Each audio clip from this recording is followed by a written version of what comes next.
Dekan Fakultas Hukum Universitas Hasanuddin, Bapak Profesor Dr. Zahalim SH MH MAP. Yang terhormat Senior Vice President Legal PT Pelawai Jasa Maritim, Bapak Raflin Halid SH.MH, beserta rombongan. Yang terhormat para guru besar, Bapak dan Ibu dosen Fakultas Hukum Universitas Hasanuddin, para tamu-tamu dan peserta kuliah umum pada pagi hari ini. Assalamualaikum warahmatullahi wabarakatuh. Shalom, Om Swastiastu, Namo Buddhaya, salam kebajikan. Puji syukur kita panjatkan kehadirat Tuhan Yang Maha Esa dengan rahmat dan karunia-Nya yang telah memberikan kita kesehatan sehingga kita dapat hadir dalam kuliah umum peran legal counsel dalam pengelolaan perusahaan. Adapun kegiatan ini merupakan rangkaian kegiatan dari Dies Natalis yang ke-72 Fakultas Hukum Universitas Hasanuddin. Mari kita melangkah ke acara pertama, yaitu sambutan sekaligus berkenan dibuka kuliah umum secara resmi oleh Dekan Fakultas Hukum Universitas Hasanuddin kepada Bapak Profesor Dr. Hamzah Halim SH MH MAP. Dengan hormat disilakan.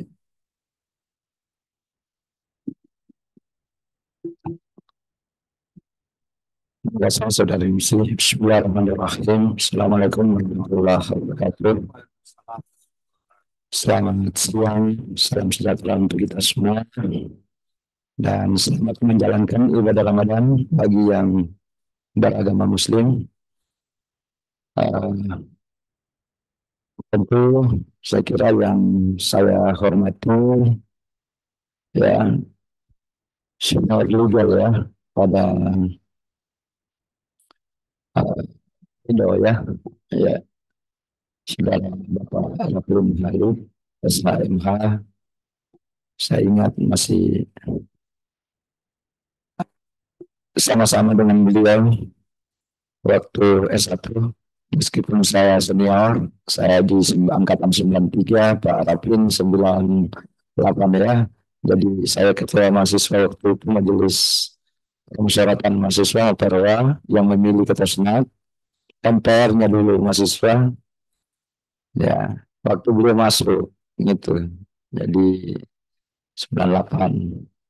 Ini angkatan reformasi. Ya kan. Hadir bersama kita juga Pak Takwa ya. Saya ini alumni juga ya.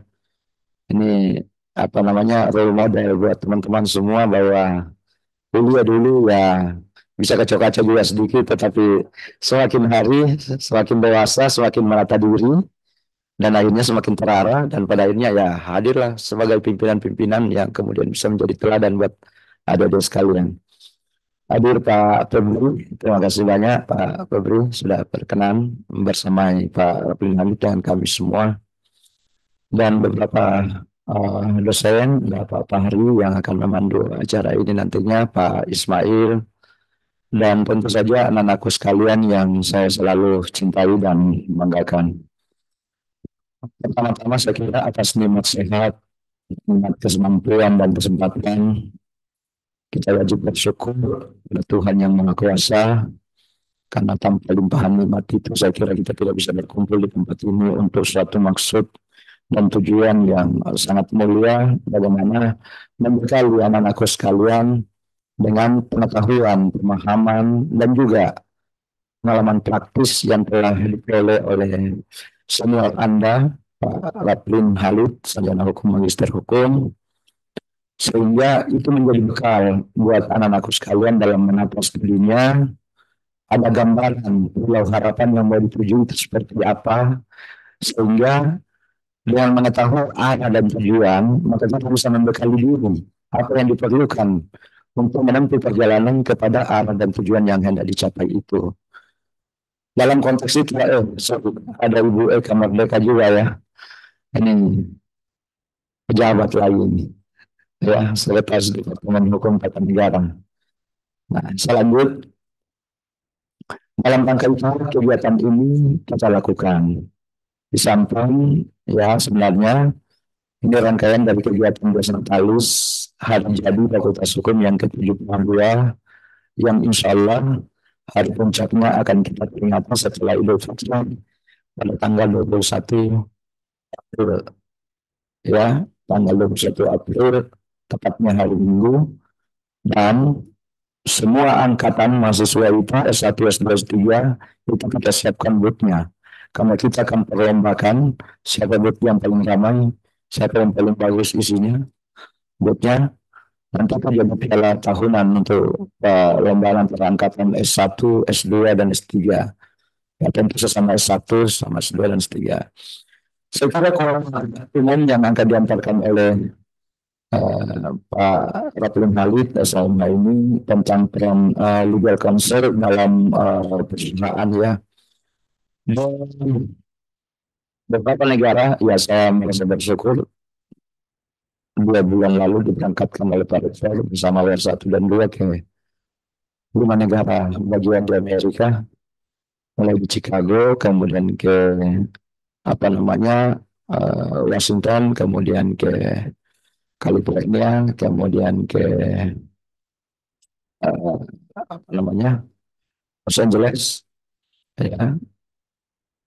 Eh, di sana notarisnya yang merangkap legal di kantor itu. Berbeda dengan kita di sini. Notaris sendiri eh, legal konsultan juga sendiri. Gitu. Tapi di sana dia gabung itu, saya bertanya seperti itu. Nah, perbedaan-perbedaan ini saya kira menjadi bagian dari referensi yang harus anak-anakku sekalian pahami dengan baik. Karena untuk menemukan sebuah model yang ideal itu harus dengan pendekatan komparasi. Ya. Kita tidak bisa melihat kemajuan diri kita kalau kita membandingkan masa lalu dengan sekarang. Semester kemarin dengan semester hari ini. Itu sebenarnya maknanya wal asr gitu, ya. Orang yang bisa memaknai waktu dengan baik adalah orang yang selalu mengevaluasi dirinya. Nah, sama ketika saudara habis menerima rapor, ya Anda harus lihat itu nilainya baik. Saya mendapat mata kuliah ini. Apa coba yang saya tahu dari mata kuliah ini? Karena yang bekerja nanti bukan nilai, bukan rapor. Yang bekerja itu si kepalamu. Tidak bisa kau bilang, oh enggak Pak, saya dapat A waktu saya kuliah ini. Iya, iya, oke. Tetapi sekarang saya suruh kau kerjakan ini. Bisa enggak? Sebagai bagian dari materi mata kuliah ini. Nah, Pak Raplin Halid, saya mohon dengan sangat beberapa hal yang menjadi pengalaman Bapak selama menempuh karir di luar yang kemudian dirasakan bahwa itu tidak diperoleh waktu berada di bangku kuliah di fakultas ini. Mohon itu dibagi ke adik-adik supaya mereka bisa mengupayakan dan mengisi itu baik secara organisasi maupun secara personal nantinya untuk menutup kelemahan-kelemahan itu.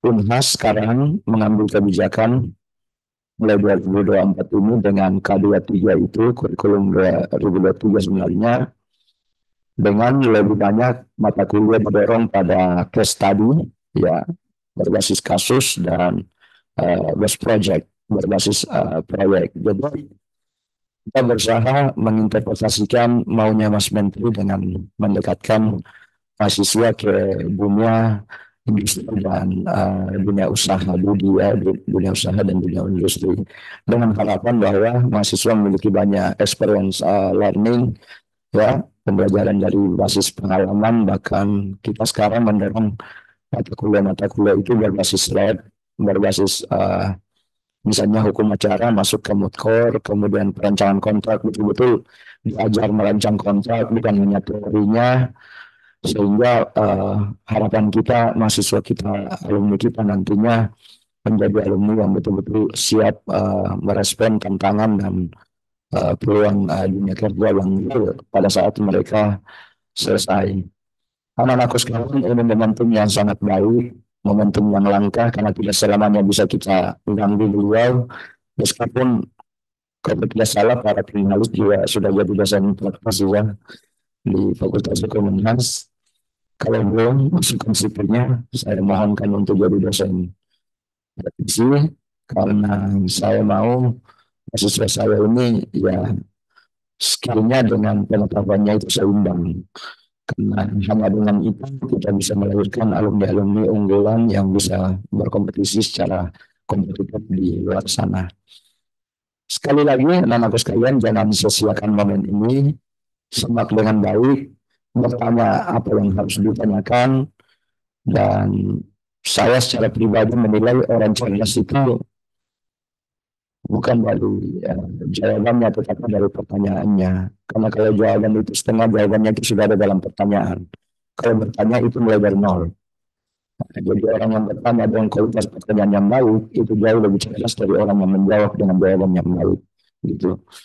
Ya, saya kira itu anak-anakku sekalian, dan tentu atas nama institusi saya mewakili seluruh sivitas akademika Fakultas Hukum Unhas menyampaikan banyak terima kasih dan penghargaan yang setinggi-tingginya pada Pak Rapulun Harith dan Pak Takwa dan Pak Febri yang telah meluangkan waktu dan kesempatannya, tentu di tengah kesibukan pekerjaan dan rutinitas yang ada, masih saja ingin berbagi dengan mahasiswa Fakultas Hukum Unhas. Saya kira ini bagian dari kecintaan beliau terhadap alma mater, dan saya berharap ini menjadikan program anak-anakku sekalian nantinya ketika menjadi alumni gitu ya.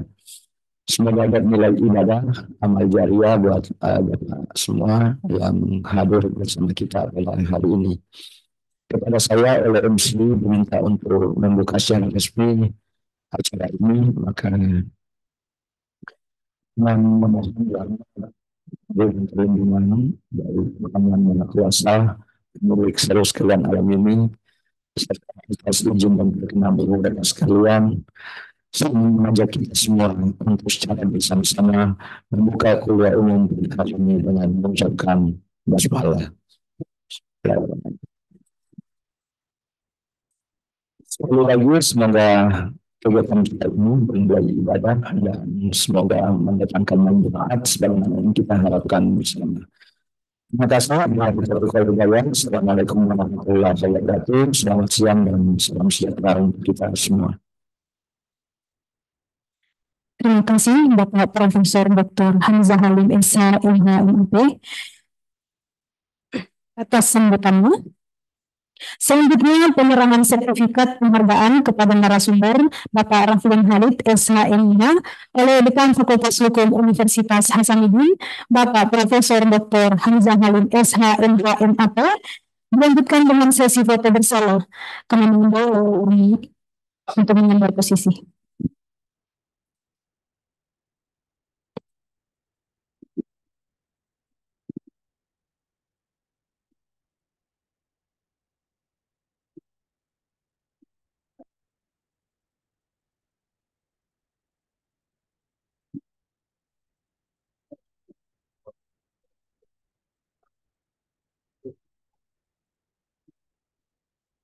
Teman-teman mahasiswa boleh berdiri.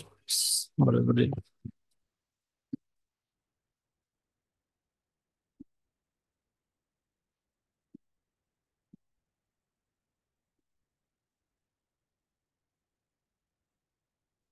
Belakang, tolong berdiri sebentar.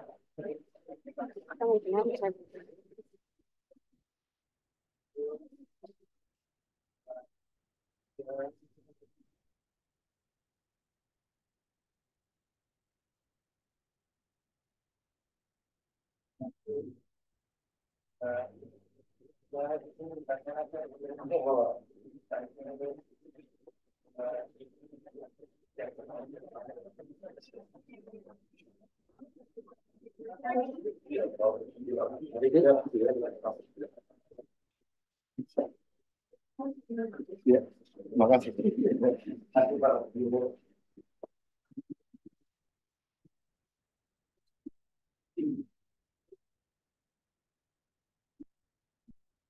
Baik, selanjutnya kita memasuki acara inti, yakni kuliah umum dengan tema peran legal counsel dalam pengelolaan perusahaan, yang akan dipandu oleh moderator kita, Bapak Ahmad Fahri Fakih, SHLLM, dosen Fakultas Hukum Universitas Hasanuddin. Kepada Bapak Ahmad Fahri Fakih, SHLLM, dengan hormat disilakan untuk memandu kuliah.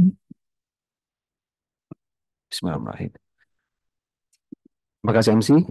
Assalamualaikum warahmatullahi wabarakatuh. Kenapa loyo sekali? Lapar ya? Oke, oke. Saya harap ya, meskipun ini adalah jam-jam genting, ya, tapi insya Allah materi pada hari ini mungkin akan membawa banyak insight, banyak membawa pencerahan bagi adik-adik sekalian yang akan masuk ke dalam dunia kerja nantinya. Baik, saya diminta oleh MC untuk memandu acara ini. Perkenalkan, nama saya Ahmad Farifaki. Saya salah satu dosen pengajar di Departemen Hukum Keperdataan dan di sini juga ada peserta mata kuliah saya Hukum Perusahaan. Ya. Uh, sebagai pengantar singkat, sebagaimana rekan-rekan mahasiswa ketahui bersama bahwa profil lulusan Fakultas Hukum itu ada beberapa, ya. Di antaranya itu ada penegak hukum, ada konsultan hukum, dan ada rancang perundang-undangan. Berdasarkan case study sampai dengan tahun 2022 kemarin, alumni Fakultas Hukum itu bekerja dalam berbagai profesi. Secara garis besar kita bisa bagi dua, yaitu ada yang bekerja sebagai penegak hukum dan ada yang bekerja sebagai bukan penegak hukum, ya. Jadi kita sebagai calon-calon lulusan sarjana hukum juga itu tidak selamanya harus menjadi penegak hukum. Nah, misalnya sangat beragam ya profesi yang dijalankan oleh alumni kita, misalnya ada yang menjadi jaksa, notaris, hakim, legal consultant, diplomat, staf di kementerian, ya staf legal di kementerian, ada juga yang menjadi dosen seperti teman-teman dosen yang lain, ada menjadi peneliti hukum, ada menjadi advokat, dan masih banyak lagi. Tema kuliah umum pada siang hari ini adalah terkait dengan peran legal counsel dalam perusahaan. Mungkin bagi sebagian kawan-kawan rekan-rekan mahasiswa ini adalah apa ya? Mungkin baru mendengar ya legal counsel itu apa, karena mungkin tidak familiar untuk seorang sarjana hukum, karena saya yakin banyak dari teman-teman sekalian ini masuk fakultas hukum untuk menjadi jaksa, hakim atau advokat, karena itu yang ya lumayan booming infonya akhir-akhir ini. Tapi yang harus kita ketahui bersama adalah bahwa satu profesi yang paling potensial untuk sarjana hukum itu adalah legal counsel. Mengapa potensial? Karena lapangan pekerjaannya sangat besar. Kalau rekan-rekan berharap menjadi jaksa, hakim, itu kan membutuhkan seleksi kan, seleksi menjadi ASN, dan itu tidak tiap tahun buka, kuotanya terbatas. Sedangkan legal counsel sendiri itu hampir setiap perusahaan ya, apalagi tren bisnis sekarang itu sudah sangat banyak perusahaan yang membutuhkan legal counsel. Ada beberapa peran bagi legal counsel itu sendiri ya. Mungkin yang pertama adalah adding value, menambah value daripada perusahaan tersebut. Ya, jadi kita membawa ilmu kita ke dalam perusahaan untuk membantu perusahaan memperbaiki apa yang telah ada di dalam perusahaan atau menambah. Misalnya kita membantu membuat dengan kerja bersama, membuat SOP atau membuat kebijakan-kebijakan perusahaan seperti pengadaan dan seterusnya. Kemudian kita juga sebagai legal counsel itu juga maintenance value, menjaga value yang ada di dalam perusahaan. Mungkin ada yang sudah baik, kita menjaga itu. Misalnya dalam kelola, tata kelola yang sudah baik, kita yang menjadi bagiannya untuk menjaga agar hal-hal tidak menjadi lebih buruk. Dan yang paling penting juga adalah selain itu adalah minimize yang harus juga kita pahami bahwa di dalam perusahaan itu tidak setiap hari hanya persoalan delegated activity. Banyak risiko hukum yang akan dihadapi oleh perusahaan. Itulah peran kita sebagai legal counsel untuk mengurangi risiko-risiko dari perusahaan. Juga dalam bentuk kita membuat memorandum untuk direksi, kita membuat legal opinion untuk direksi, bahkan sampai kita turun ke pengadilan untuk menghadapi perkara-perkara hukum yang dihadapi oleh perusahaan kita. Itulah kira-kira gambaran singkat dari para legal counsel. Jadi hadirnya mohon izin Bapak kami panggil Kakanda karena ini adalah alumni kita. Jadi Kakanda Bapak Raffi Halit ini merupakan alumni Fakultas Hukum ya, angkatan tahun 98 ya, dan alhamdulillah beliau berkenan untuk membagi ya pengalaman ilmu beliau kepada kita sebagai sivitas akademia Fakultas Hukum. Tentunya melalui forum ini kita tidak hanya mendapatkan ilmunya saja beliau. Siapa tahu kita dapat rezeki mengikuti jejak beliau nanti. Amin ya rabbal alamin. Baik, ini profil singkat dari Bapak Raplan, SMH, ya. Jadi lahir di Gorontalo pada tahun 1980 dan pendidikan terakhir itu adalah Magister Fakultas Hukum Universitas Hasanuddin. Jadi S1 Unhas, S2 Unhas. Jadi sudah tidak bukan kemerahannya. Ini betul-betul merah ini. Dan sekarang ini menjabat sebagai Senior Vice President Hukum di PT Pelindo Jasa Maritim. Selain legal counsel, Bapak Rapli Halu juga itu memiliki lisensi advokat, yaitu sebagai advokat dari Peradi. Seperti itu. Baik, kegiatan kita ini akan berlangsung selama sekitar 1 jam 30 menit dan kita akan bagi dalam 2 sesi. Mungkin pemaparan sesi pertama itu selama 40 menit dan sisanya itu akan kita diskusi dan tanya jawab. Baik, untuk referensi waktu dan tempat kami persilakan untuk Bapak Rapli SMA. Izin Bapak, terima kasih.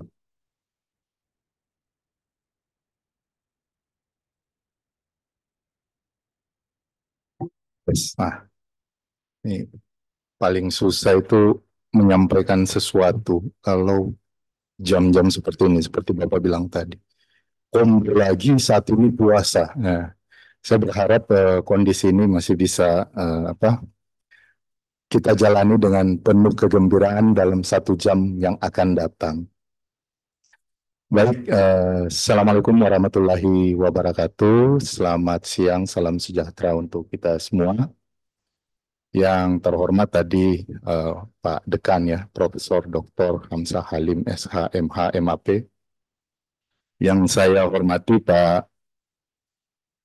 Fahri Fakih SH LLM, ya Pak Moderator. Terus saya hormati juga, mohon maaf Bu, Ibu Eka Merdeka, izin Bu. Dan yang saya banggakan, masih bisa nggak kita mengaku juga sebagai mahasiswa ya, rekan-rekan mahasiswa lah, ya, karena yang membedakan alumni dengan mahasiswa itu cuma tahun lulusnya, tapi status masih sama.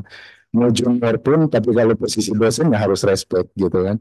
Jadi ya rekan-rekan mahasiswa Fakultas Hukum, senang bagi saya untuk kembali ke tempat ini dan terkagum-kagum melihat bagaimana kondisi Fakultas Hukum saat ini.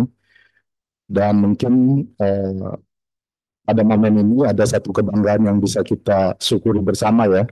Fakultas Hukum Unhas masuk 3 besar nasional. Ayo kita tepuk tangan dulu untuk diri kita sendiri. Jadi ini bukan soal ranking, tapi ini adalah soal kebanggaan.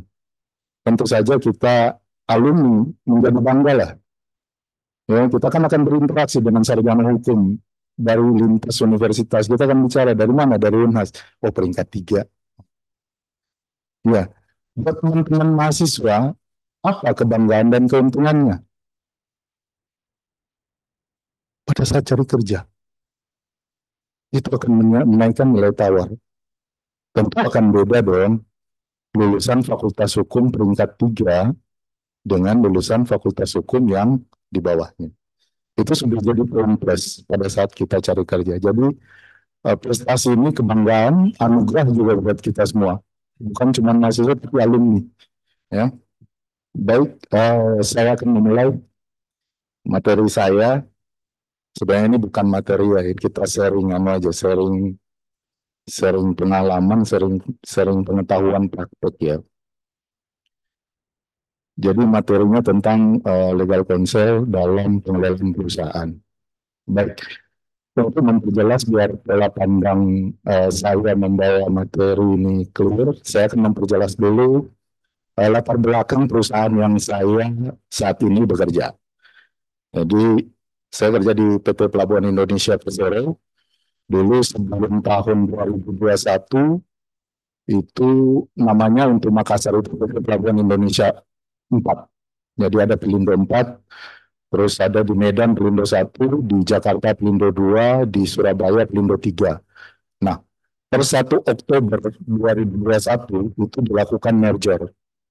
Ini aksi korporasi BUMN terbesar pasca reformasi, karena pada saat itu sebelum reformasi itu Bank Mandiri yang melakukan merger dari Bank BPD, Bank Bapindo, Bank Duta, Bank Exim.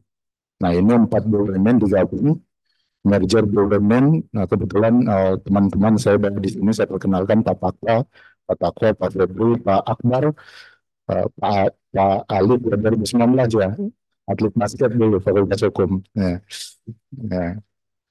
kalau Pak Akbar kayaknya ketua UKM basket selama dia jadi kuliah. Tapi heran juga ini. Makanya orang basket bodohnya sama-sama. Jadi kembali. Ini kami kebetulan terlibat aktif pada saat itu proses merger Pelindo. Jadi setidaknya mengalami dan mengikuti secara praktik bagaimana suatu proses merger itu dilakukan. Kalau kita lihat dengar merger itu apa, konsolidasi itu apa. Kan sebelumnya ada konsolidasi ya, Bank Syariah Indonesia yang dari Bank apa? BRI Syariah, Bank Mandiri Syariah, BNI Syariah. Itu dikonsolidasikan kita ada merger. Nah, mergernya itu Pelindo. Sehingga sekarang hanya ada Pelindo tanpa angka. Kemudian itu menjadi Pelindo kita bahas menjadi perusahaan holding. Nah, dari Pelindo Holding ini kemudian membentuk 4 subholding. Jadi subholding itu ada yang core bisnis terminal peti kemas, itu Pelindo Terminal Peti Kemas. Kemudian ada core bisnis Pelindo Multi Terminal, itu yang melayani kegiatan non peti kemas, bongkar muat aspal, kendaraan, pokoknya non peti kemas semua. Kemudian ada Pelindo Solusi Logistik. Nah, ini yang main di hinterland. Hinterland itu daerah belakang pelabuhan, kawasan industri. Ini akan sangat dominan dan acquisition dan sebagainya ini. Nah, kemudian di tempat saya sendiri adalah Pelindo Jasa Maritim. Nah, Pelindo Jasa Maritim ini kita concern bisnisnya di MAPS namanya, Marine Equipment and Port Services. Nah, Marine itu pelayanan jasa di laut, pandu tunda, pengerukan, alur. Kemudian ada port services itu layanan listrik, air, dan sebagainya lah. Kemudian ada equipment, pemeliharaan peralatan. Nah, ini ada 3 stream bisnis. Jadi kalau orang perusahaan itu lihat segmen itu, saya bilang, stream, berapa stream bisnis? Ya 3. Baik, bisa lanjut, izin. Oke. Nah, dari sini, subholding, itu kita punya 8 anak perusahaan. Nah, statusnya Pelindo Jasa Maritim ini juga sifatnya holding, tapi agak apa ya, agak kombinasi ya kan. Kalau kita kenal holding itu ada 2 ya, ada strategi, ada operasional ya. Ya. Nah, kalau Pelindo Jasa Maritim ini pada stream bisnis marine itu melakukan operasional langsung. Tapi pada stream bisnis equipment dan port services itu menjadi strategic holding. Itu kegiatan usaha dan operasionalnya ditangani langsung oleh anak perusahaan. Jadi seperti itu. Next. Nah, ini wilayah dari Malahayatin, Sabang sampai dengan Merauke. Ini kebetulan wilayah operasi. Nah, ini tadi sehingga kita akan bersentuhan dengan teman-teman dari misalnya Universitas di Fakultas Hukum Aceh ya, ada Kuala, terus UNSA Medan, terus Unsri di Palembang ya. Ya kita bisa ya. SPK hukumnya dari mana? Anak Unhas peringkat 3. Nah, ya. Jadi kebanggaan itu tolong ditanamkan ya. Kalau kita jadi mahasiswa Fakultas Hukum Unhas ya sekali merah ya. Nah, mesti harus merah terus. Jadi kalau lanjut S2 tolong kembali ke sini ya, jangan cari yang gampang di luaran gitu. Baik, lanjut. Nah, kita akan masuk ke apa yang membedakan antara legal counsel dan lawyer. Jadi kalau kita lihat legal counsel, lalu yang bahasanya ya, saya bilang staf hukum aja deh, staf hukum perusahaan. Ya. Kalau staf hukum perusahaan itu pegawai yang bekerja ya untuk menjalankan fungsi-fungsi hukum dan bertugas untuk membantu manajemen. Itu kira-kira gambaran. Menjadi staf hukum lah. Kalau apa legal officer lah, apa kalau lawyer itu kan profesional ya. Biasanya pihak luar punya sertifikasi, punya izin, punya spesifikasi untuk mendampingi kita. Pada umumnya kalau karakter di Indonesia itu masih dominan dikenal untuk acara ya. Padahal kalau dalam aktivitas korporasi itu asistensi pada saat melakukan aksi korporasi banyak juga lawyer digunakan.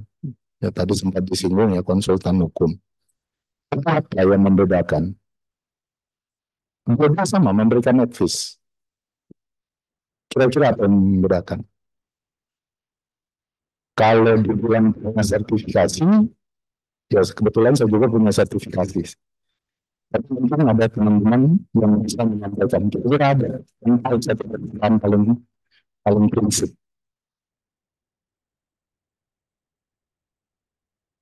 Ya.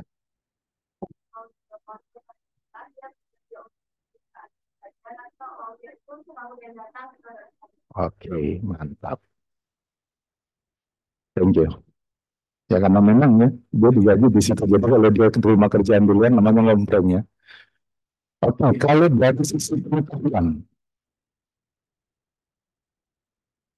ada yang bisa apa yang membedakan seorang legal counsel dengan lawyer? Dari segi pemahaman, kira-kira apa? Oke, seorang lawyer bisa dibilang normatifnya hukum, legal minded. Semua diperhatikan dari kacamata hukum. Legal counsel itu seorang yang paham hukum itu harus tahu bisnis. Itu yang menjadi karakter utama. Bisnis bukan masalah bisnis ya. Bisnis dari perusahaan itu. Kalau Anda legal counsel di pertambangan, kita harus paham bagaimana bisnis terbang. Kalau kita legal counsel di migas, ya kita harus tahu proses bisnis migas itu apa. Kalau di pelabuhan, kayak saya harus tahu proses bisnis logistik itu seperti apa. Ini istilah-istilah teknis yang harus dipahami. Pengembangan bisnis pun kita harus paham. Kajian bisnis kita harus paham. Kita harus tahu tentang yang namanya apa IRR.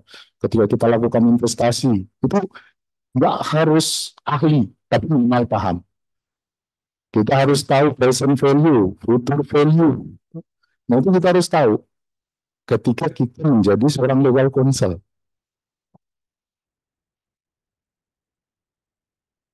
Nah, bagaimana fungsinya? Menyeimbangkan antara kedua hal ini. Keputusan bisnis pengen A, hukum bilang B, legal counsel harus mampu mencari jembatan untuk menyambungkan dua kepentingan ini. Akan berbeda dengan lawyer. Di situ kira-kira. Jadi legal minded dan kalau legal counsel itu bisa kita ya. Dia bisnis, dia bisa 50% apa bahkan kadang-kala ada saya sebelum kerja di Pelindo sempat kerja di perusahaan swasta ya. Jadi teman saya itu cuma mengatakan seperti ini. Kalau saya ingin taat aturan, saya udah beranda. Saya baca undang-undang, itu yang saya jalankan. Anda saya belajar di sini untuk mencari cara bagaimana aturan itu bukan diakali. Anda cari celah, kita bisa lakukan. Itulah legal counsel. Itu pengalaman saya pada saat itu di swasta. Jadi ada kepentingan bisnis yang harus diperhatikan selain dari kepentingan penegakan hukum. Oke. Nah sekarang kita peran strategis legal counsel ya. Nah, ini terkait rekan-rekan dan apa peserta hukum perusahaannya, ya tentu sudah sering mendengar kata-kata istilah GCG ya, Good Corporate Governance, ya. Nah, kalau kita kerja sebagai legal counsel, staf hukum, ini akan selalu menjadi pegangan kita, memastikan penerapan GCG, ya, Good Corporate Governance. Nah, karena ini akan menjadi parameter dari luar, sebagaimana percaya perusahaan itu dilihat. Kadang-kadang ada indeks skor GCG-nya berapa. Ya, ibaratnya gini lah, kalau kita mau buat temannya, kalau kita mau berbisnis sama teman, itu kalau kita percaya, kita mau berbisnis atau enggak. Tapi kalau teman eh, apa dalam tanda petik banyak yang prestasi, ya kan, apa kita mau melakukan kerjasama atau tidak. Kira-kira seperti itu. Kita ada prinsip taruh, nanti di belakang akan kita jelaskan. Nah, tadi kalau sempat disampaikan Pak Pak Harun, tadi menambah nilai, memberikan nilai tambah, memaintain nilai tambah, terus mengurangi resiko. Nah, kalau itu kita bisa katakan bagaimana seorang legal counsel bisa memberikan pelayanan hukum yang unggul. Prinsipnya seperti singkat ya, yang pertama melindungi kepentingan perusahaan. Melindungi kepentingan perusahaan. Ingat, korporasi, bukan pimpinan. Nah, ini harus dijaga bagus-bagus ini. Melindungi kepentingan korporasi, bukan kepentingan pimpinan. Ya. Makanya kenapa butuh yang pertama. Maka itu akan menjadi parameter bagi legal counsel, menjadi acuan bagi legal counsel untuk menjalankan fungsinya dia. Jadi kita bukan tunduk kepada pimpinan, khususnya di parlemen, tapi kepentingan perusahaan. Yang berikutnya adalah menjaga aset perusahaan. Yang ketiga, memberikan pendampingan hukum. Nah, ini biasanya pendampingan hukum cuma sampai pada tahap pemeriksaan saksi kalau di pidana. Kalau udah jadi tersangka ya udah kita sudah cari lawyer lah. Ya kan, kalau masih full bucket masih didampingi staf hukum. Ya, tapi kalau sidang perdata kita hadir untuk ikut sidang secara langsung. Dan yang ketiga, prinsip paling real dari legal counsel adalah taat pada aturan. Memastikan keputusan dan kebijakan yang diambil tidak bertentangan dengan ketentuan yang berlaku. Prinsip nomor 3 ini adalah prinsip paling berat, karena kita harus paham tentang aturan yang berlaku, dan yang paling penting satu, kita bisa berkata tidak.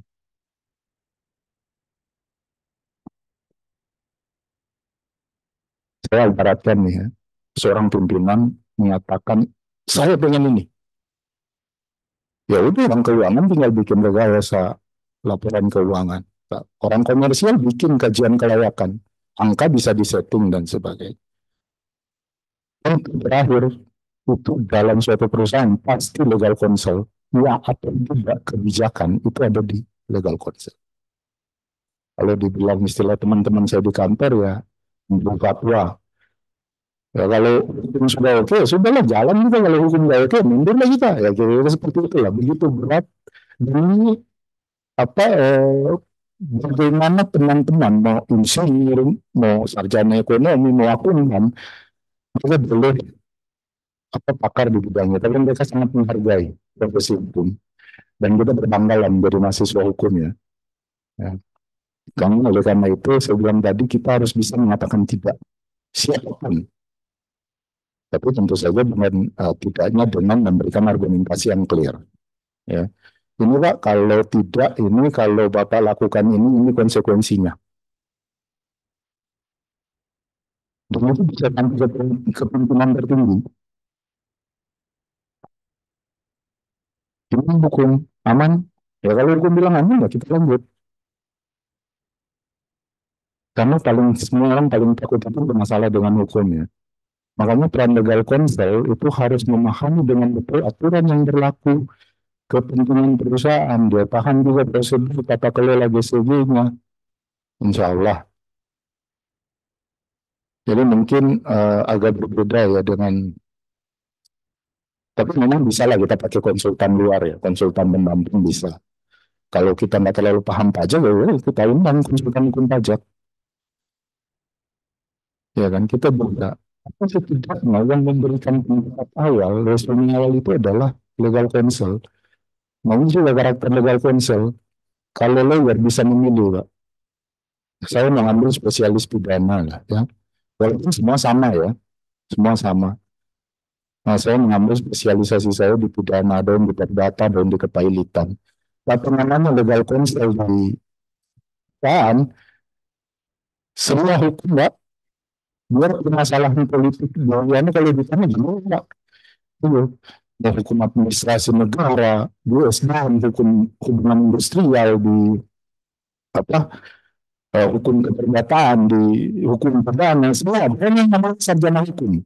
Karena memang dari dulu itu hukum ya, bukan sarjana hukum pidana atau sarjana hukum perdata. Ya kan itu tadi, karena orang memahami bahwa setiap sarjana hukum memikul tanggung jawab dan pemahaman yang besar bahwa dia paham seluruh ilmu hukum, disiplin ilmu hukum yang ada di Indonesia ini. Nah, dan itu yang kita tahu di kantor. Ya.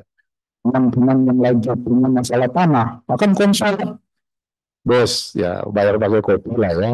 Saya punya tanah nih, punya mertua seperti ini. Ya itu tadi, mungkin kita konsentrasinya melihat hukum pidana, Pak. Satu hukum pidana, SPO dan hukum perdata. Ya kan? Nah itu, ditanya lah, pertama masuk, Pak, bagaimana nih Pak? Hukum tanah ya kan? Alamak, kita itu dulu. Yang mohon maaf saya tadi aja Pak, ya, Pak Dekan udah bilang ya, dulu aja kuliah kacau-kacau kan. Langsung ditanya gitu ya terpaksa ya, retorika. Ya Pak, nanti coba saya pelajari dulu. Ini kayaknya agak berat-berat masalahnya Bapak ini. Ya baru ke atas nyari referensi. Celakanya dulu waktu itu pada saat memulai karir itu kan kita belum ada Google, Pak. Ya bersyukurlah ya, yang teman-teman mahasiswa sekarang ya. Dulu belum ada Google ya, sudah lah kita carinya juga. Ya yang penting logika hukum jalan insya Allah aman ya. Ya bisa memberikan pendapat. Kira-kira seperti itu. Jadi prinsip yang ketiga, taat pada aturan, bisa dan berani untuk berkata tidak kepada siapapun. Karena ini bukan cuma tanggung jawab etis kita ya pada pekerjaan, tanggung jawab moral kita pada perusahaan, dan tanggung jawab juga pada diri sendiri. Tidak sedikit kepala biro hukum, inspektur hukum, itu ikut-ikut jadi tersangka.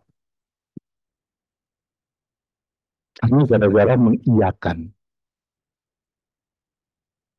Mungkin Merawat pernah dengar kasus Bukaren ya, itu kepala biro hukum, ingat saya, kepala biro hukum Pertamina ya, itu masuk juga itu jadi tersangka karena memberikan persetujuan atas investasi di Australia kalau saya tidak salah. Jadi itu kenapa kemudian kita penting untuk berkata tidak, ya. Jangan karena pimpinan atau apa terus ya Pak, gue enggak. Seorang sarjana hukum mulai dari sekarang harus berani berkata tidak. Seorang cowok bisa berkata tidak pada pacarnya, demikian juga seorang cewek, ya tolong ya, yang tidak sama pacarmu. Kalau pacar udah bisa, ya insya Allah bos di kantor, chill. Ya. Oke, lanjut. Nah, kita akan bicara tentang kualifikasi dan skill. Yang nomor satu ya memiliki pendidikan ilmu hukum lah, sudah semua kita punya lah ya. Nah yang kami dari namun sistem bisnis. Nah ini yang paling penting. Kenapa ini menjadi penting ya? Itu tadi yang kami kita akan memberikan pendapat terkait bisnis yang dijalani oleh perusahaan itu. Terus saya bilang tadi, kalau kita pelabuhan harus tahu dong bisnis pelabuhan, regulasi pelabuhan. Kalau saya pandu tunda, jasa pandu itu apa, jasa tunda kapal itu apa, konsesi kepelabuhanan itu apa. Kira-kira seperti itu, harus paham proses bisnisnya. Yang ketiga, memiliki keterampilan dan pengalaman analisa masalah bisnis. Ya, ini kadang-kala memang perlu, tapi kita harus mulai siap dari sekarang. Rekan-rekan mahasiswa mulai siap dari sekarang. Eh, Apa untuk mencari, saya pikir sangat mudah ya sekarang ya, internet cari permasalahan-permasalahan bisnis, hukum bisnis, itu akan dikaji. Dicari analisanya dengan baik. Nah, ini akan menambah wawasan kita. Karena yang dilatih adalah cara berpikir dan menganalisa. Bukan kesimpulannya, tapi bagaimana cara menganalisanya yang kita cari. Kira-kira seperti itu. Yang keempat, kemampuan penulisan dan komunikasi verbal yang mumpuni. Menulis dan berbicara. Kadang-kala gampang berbicara. Ya kan? Wah, diskusi apalagi saya pernah jadi mahasiswa, ngomong dari malam sampai besok pagi, lanjut sampai sore lagi. Itu kalau bicara, tapi coba suruh nulis. Coba suruh nulis. Dalam aktivitas bisnis, yang dibutuhkan adalah tulisan, bukan ucapan. Siapa yang bisa berikan ucapan? Yang kedua, acuan adalah dokumen tertulis. Saya pikir di Fakultas Hukum ada UKM yang mewadahi ya kemampuan menulis ya. Dan saya pikir semua UKM lah ya, itu menjadi pilar untuk kita berorganisasi, ya, berkomunikasi, menuliskan gagasan.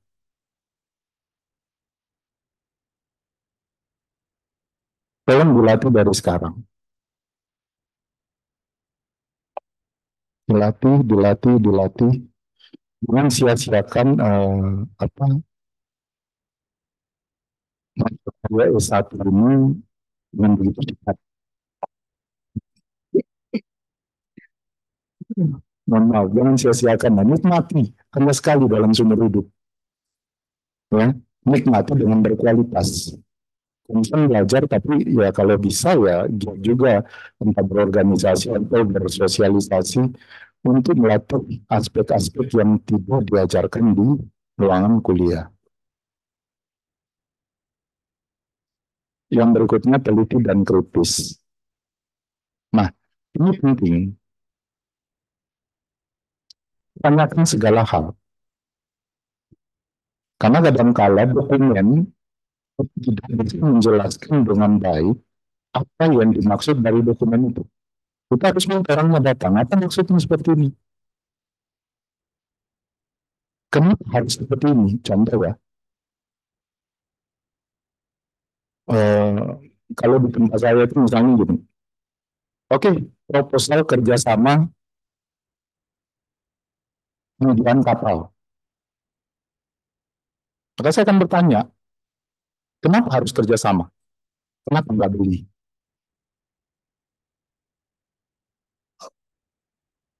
Ini harus punya argumentasi nih. Kalau beli, wah nilai investasinya kita belum punya anggaran investasi, ini sudah kebutuhan mendesak. Oke, kenapa harus 2 tahun kerjasamanya? Kalau memang bisa investasinya tahun depan ya 1 tahun aja. Anda ini ada pertimbangan ini dan sebagainya, prediksi pasar belum clear dan sebagainya. Jadi dokumen itu kita harus teliti, kita kritisi. Makanya tadi kita harus paham proses bisnis. Ini skemanya apa? KSW atau time charter gitu. Kalau kapal ya, KSW itu berarti kita misalnya bagi hasil, kalau time charter ya seperti charter mobil gitu. Kapal itu saya pakai, saya pastikan sendiri. BBM saya tanggung, itu skema-skema sewa menyewa kapal. Nah, ini kita harus teliti dan kritis. Karena kita nggak tahu nih apa makna yang ya kita boleh lah curiga ya, kita ngambil persepsi APH ya dari semua orang. Kenapa harus seperti ini? Kenapa harus seperti itu? Kenapa tidak seperti ini? Kenapa tidak seperti itu? Kenapa harus sekian persen bagi hasilnya? Kenapa bukan sekian persen? Nah, ini yang harus dipertanyakan oleh orang hukum. Jadi bukan cuma sekedar istilah, tapi narasi kontrak, dokumen enggak. Kita akan lihat dari sampai dari proses awal, kerjasama kenapa harus dilakukan. Jadi post, pre, eksekusi, dan post eksekusi. Itu perlu semua. Makanya orang hukum itu paling santai di kantor kalau kelihatan. Apapun semua pekerjaan itu pasti larinya ke bagian hukum. Mau dari mana? Dari komersial. Masuk. Di review hukum, baru kami tanda tangan direksi. Dari SDM, peraturan, SK, dan sebagainya, kebijakan, peraturan internal perusahaan. Disusun lagi oleh orang hukum. Semua. Oke. Yang berikutnya memiliki skill negosiasi, yang terakhir kemampuan administratif dan teknis yang baik. Ini mulai dilatih dari sekarang.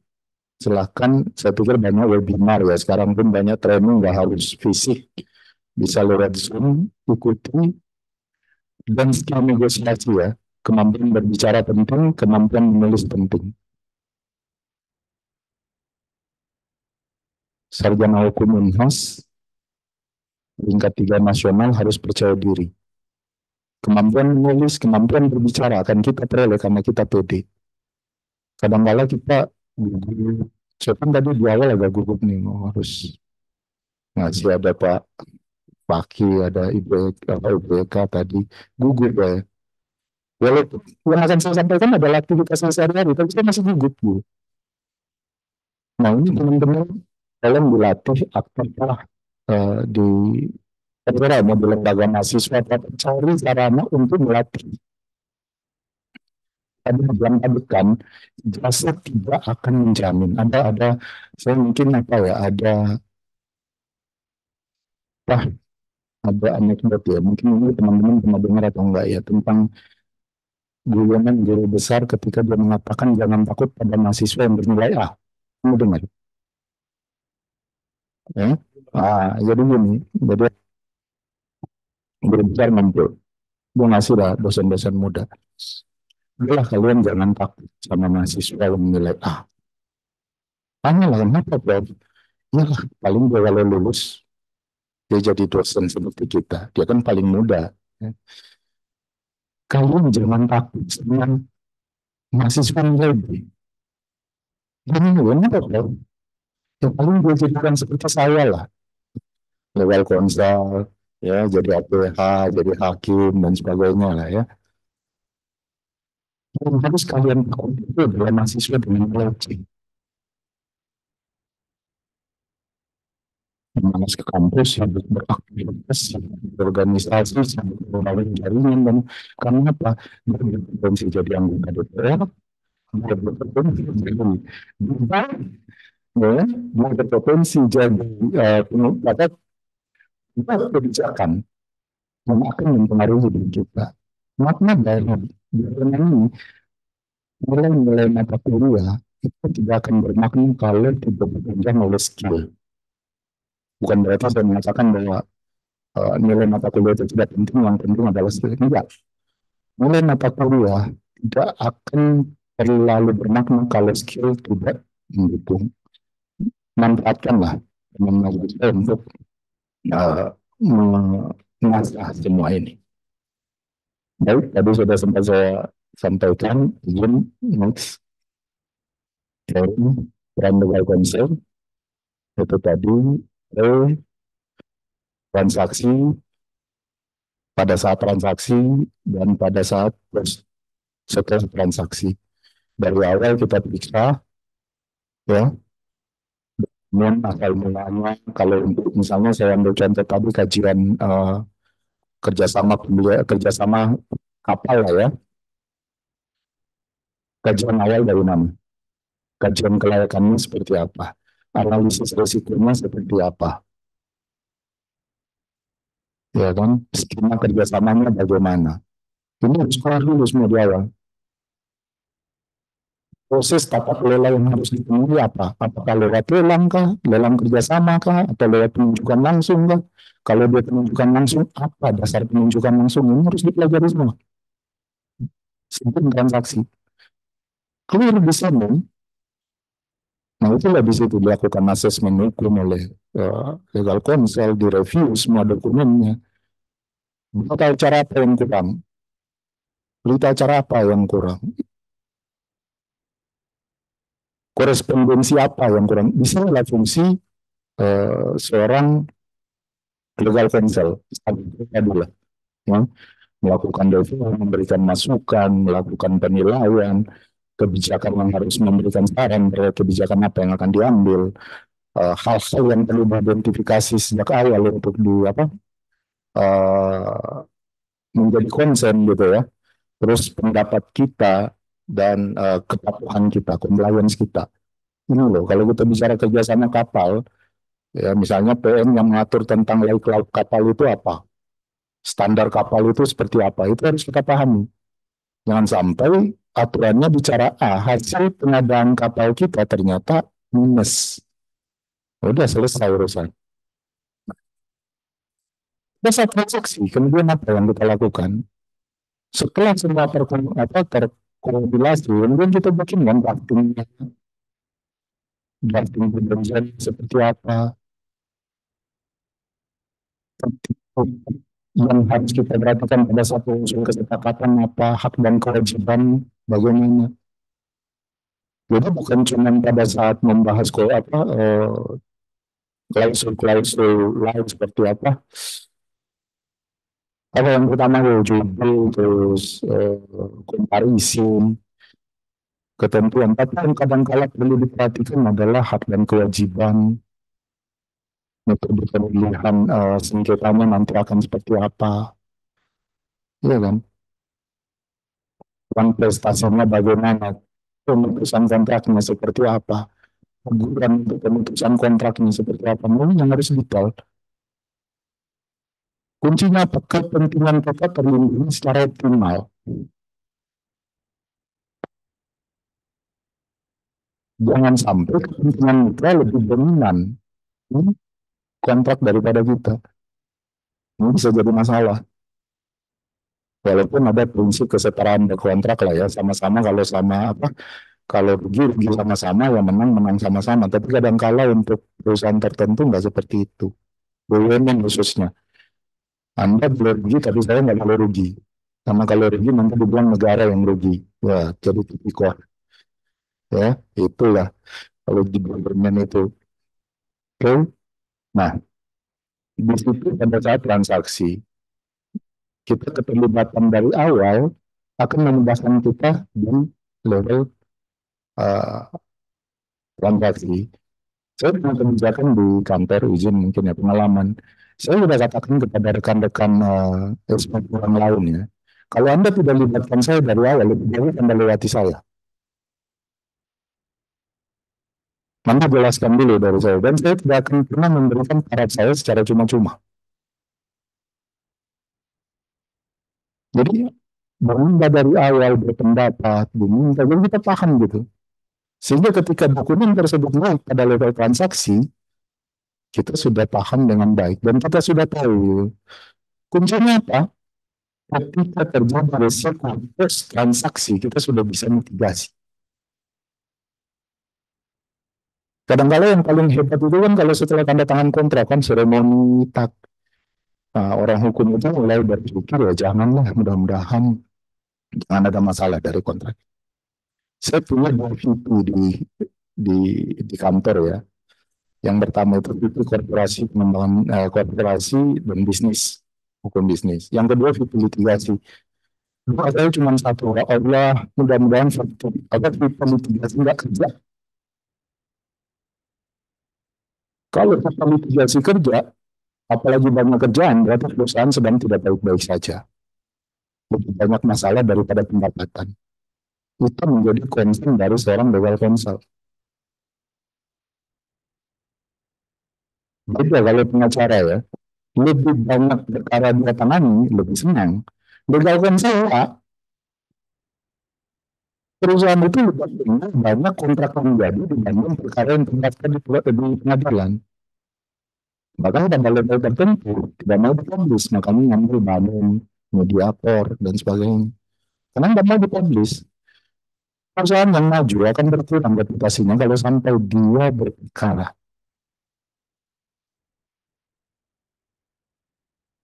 Makanya lebih cenderung, ya sudahlah kita nego di belakang, win-win, cari solusi terbaik, oke selesai. Tapi reputasi kita masing-masing terjaga. Jadi tidak harus litigasi. Ini kadang-kala dari teman-teman bobot perusahaan ya, itu yang menjadi concern. Semua perusahaan sama, tapi dari skala bisnisnya, apalagi perusahaan terbuka. Perusahaan terbuka itu sangat menghindari ketika dia bergugat di pengadilan. Konsekuensinya apa kira-kira? Ada yang tahu? Ada yang bisa bantu? Kenapa perusahaan terbuka sangat menghindari sengketa di pengadilan? Apa?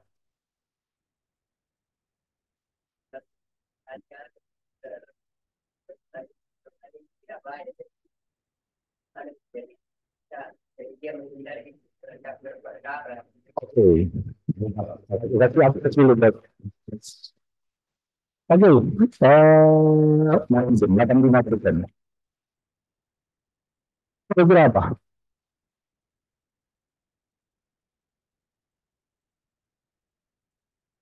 Itu. Perusahaan turun.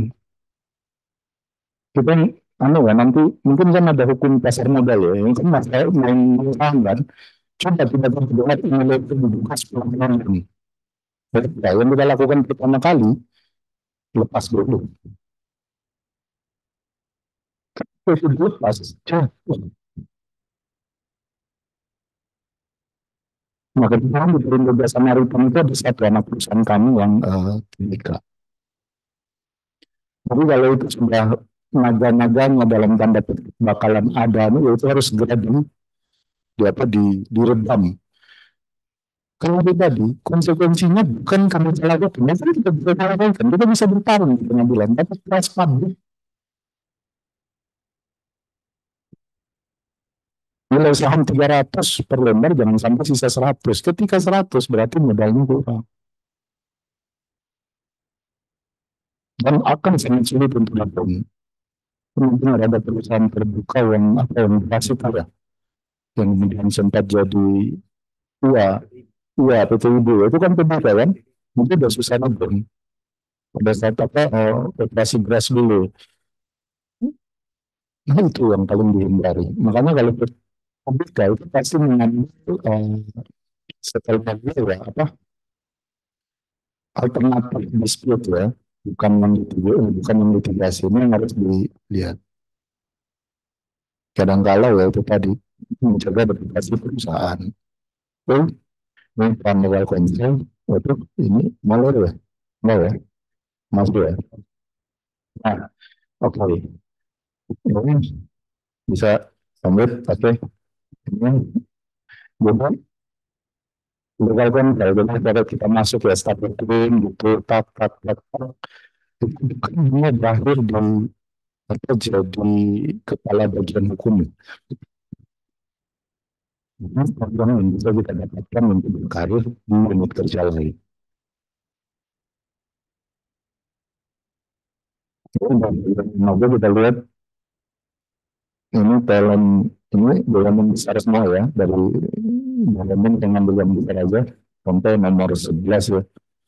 Ini direktur utama Pertamina itu S2-nya hukum. Kebetulan kalau saya nomor 6 ya, bersama ini. Jadi jangan begitu ketika kita jadi legal counsel Target itu hanya menjadi kepala hukum atau kepala biro hukum atau division legal division head, enggak. Kalau itu yang terjadi, selesai urusan. Anda duduk itu sampai selesai, kasih yang junior nggak bakal ada.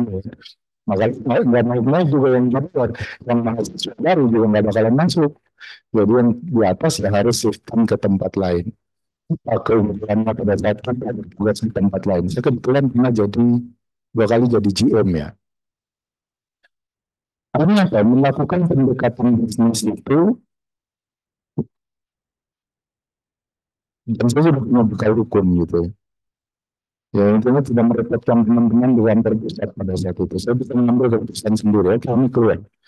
Ini secara kewenangan masih tanggung jawab saya. Mitigasi sudah bisa saya lakukan dari awal. Jadi seorang sarjana hukum itu di kantor kan bisa jadi juga lari ke bagian SDM. Bisa lari ke pengadaan. Ya kan? Bisa ke lari ke manajemen aset. Manajemen aset itu yang kelola tanah dan sebagainya. Itu bisa itu. Jadi bukan hanya legal counsel itu baru perencanaan hukum, tapi diversifikasi karirnya itu bisa lari kemana-mana. Bahkan saya ingat senior saya pernah ada angkatan 86 ya, untuk mengajar keuangan paling senior dan senior akuntansi. Akuntansi perpajakan. Kebetulan beliau memang expert akan pajak, akhirnya itu tadi malah larinya ke senior vice president akuntansi perpajakan. Itu sarjana hukum, bukan SE. Jadi ada program untuk mengambil karir di tempat lain. Dan apa yang menjadi karakter ya karena itu tadi bisnis kita paham, kita bukan berorientasi hanya pada bidang hukum. Dan kemudian juga jangan takut untuk menerima tawaran pindah. Dari A ke B, B ke C, itu nanti memperkaya. Ya. Sambil betul-betul kita mencari ya di sini kayaknya pelabuhan terakhir saya gitu. Ya. Karena kadang-kala untuk memperkaya pengalaman itu pindah-pindah tadi. Ya kan? Oke, next. Oke, ini risiko itu saya pikir ini belajar ya di apa pengelolaan perusahaan ya, dulu perusahaan ya. Pada prinsipnya adalah apa benturan kepentingan dan tanpa ada itikat baik. Ini bisa lari kemana-mana, kerugian negara dan sebagainya. Ya bahkan bisa narik-narik sampai pemegang sahamnya ya, kalau pakai teori Persinger corporate oil ya. Ya, oke, lanjut. Saya akan masuk ke sini. Dan BUMN dengan perusahaan swasta.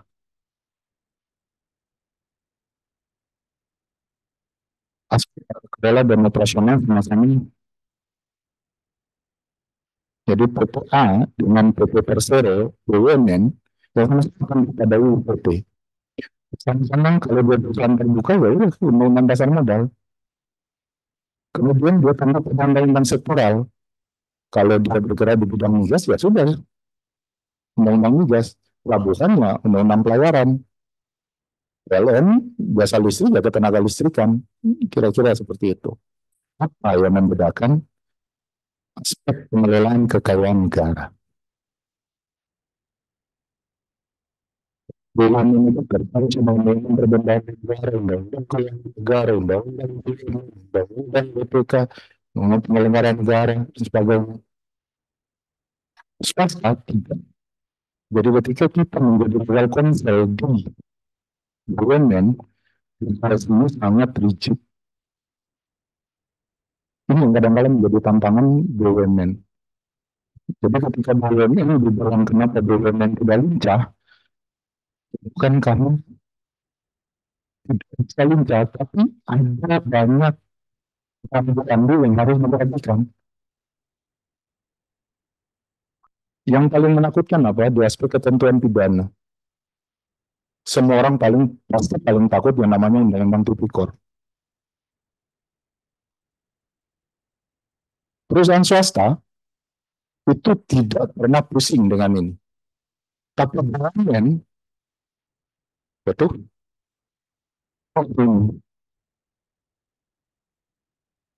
Ini kadang-kadang berfungsinya nggak anu ya. Kadang-kadang kita bilang masa kita berposisi harus untung kan apa salah satu apa unsurnya memperkaya orang lain. Ya, bisnis pasti kita kan memperkaya orang, Mbak.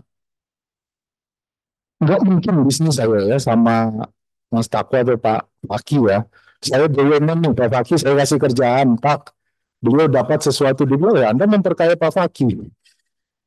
Bisa, Pak, bisa bukan masalah. Inilah tantangan, jadi kita harus bisa memahami. Ketika kita mengambil peran di swasta, insya Allah lebih agile, lebih fleksibel. Tapi ketika di BUMN, udah. Dan ini kadang-kadang dikenalkan, apa pamer orang hukum. Nah, hati-hati Pak, potensi itu. Udah, lanjut kembalikan lagi, sesuaikan prosedur. Ini yang membedakan apa seorang gagal kontrol di hukum perseroan, di mana di perseroan terbatas dan BUMN. Jadi kalau kita bicara hukum perseroan, ya kita bisa tahu salah satu perbedaan dari regulasi yang mengatur bagaimana yang dibilang persero dan apa perjan ya, perim asal, perim dan bagaimana PT non BUMN mengikut ketentuan yang mengaturnya lebih rigid. Lanjut. Nah, tadi kan kita sudah singgung ya masalah GCG di awal, ya kan?